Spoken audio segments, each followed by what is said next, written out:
नमस्कार। धारा क्लासेस में आप सभी बच्चों का स्वागत है। बच्चों, आज हम इस वीडियो में संस्कृत गद्य भारती कक्षा 10 का प्रथम पाठ कवि कुलगुरुः कालिदासः पाठ का सारांश हिंदी में समझेंगे। इसका सबसे पहले हेडिंग है कवि कुलगुरु।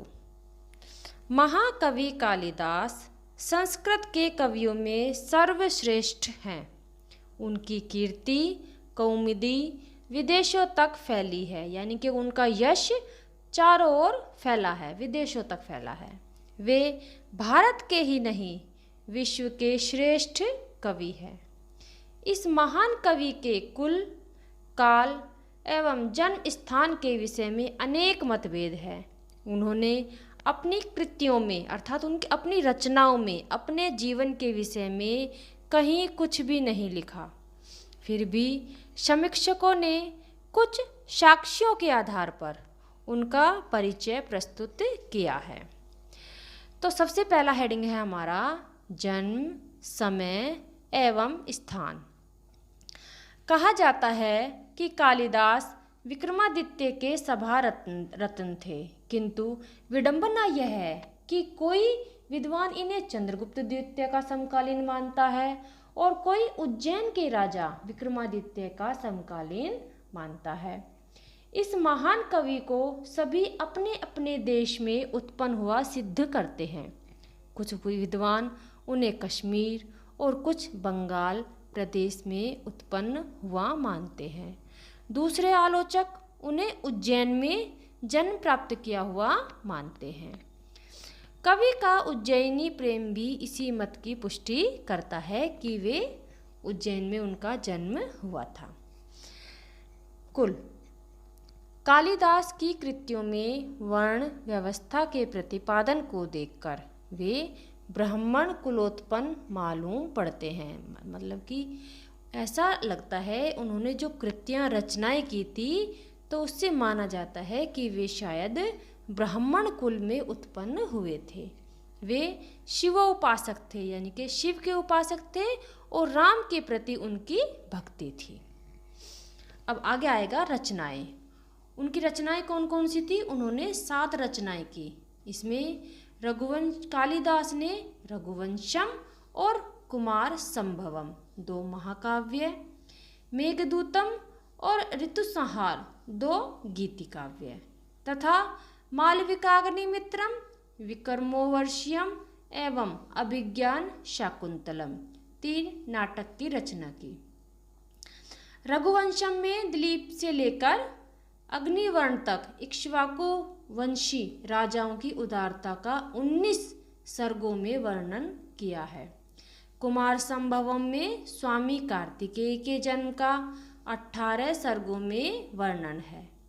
मेघदूतम में यक्ष और यक्षिणी के वियोग को लेकर विप्रलंब श्रृंगार का पूर्ण परिपाक हुआ है। ऋतु संहार में 6 ऋतुओं का वर्णन किया है, यानी कि उन्होंने जो ऋतुएं होती है तो ऋतु संहार नामक गीति काव्य में उन्होंने 6 ऋतुओं का ही वर्णन किया है। मालविका अग्निमित्रम नाटक में अग्निमित्र और मालविका के प्रेम की कथा है।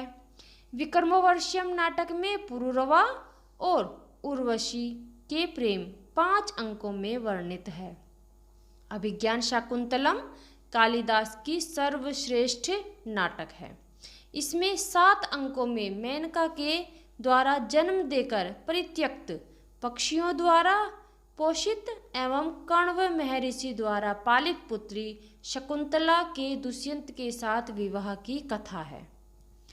अब अगला हेडिंग आएगा हमारा काव्य सौंदर्य।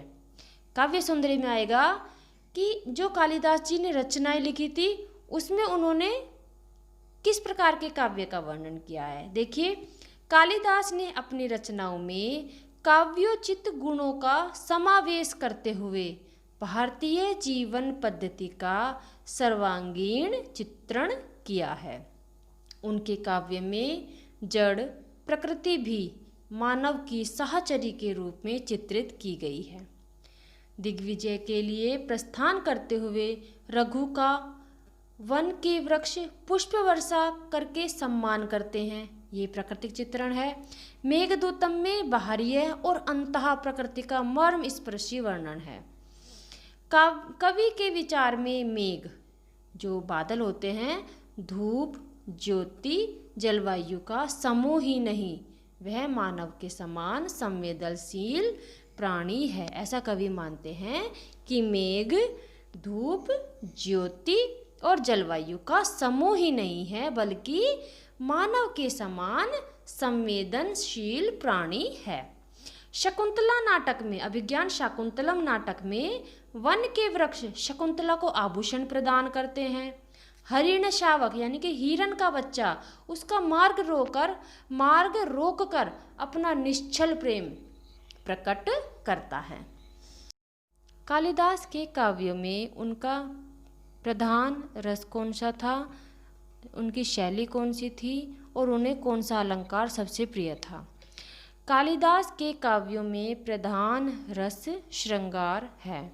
शेष करुण आदि रस उनके सहायक होकर आए हैं, यानी कि उनका सबसे प्रधान रस कौन सा था, श्रृंगार रस, और बाकी अंगी रस कौन से थे, उनका करुण रस। रस के अनुरूप प्रसाद माधुर्य गुणों की सृष्टि की गई है। कालिदास वैदर्भी रीति के श्रेष्ठ कवि हैं।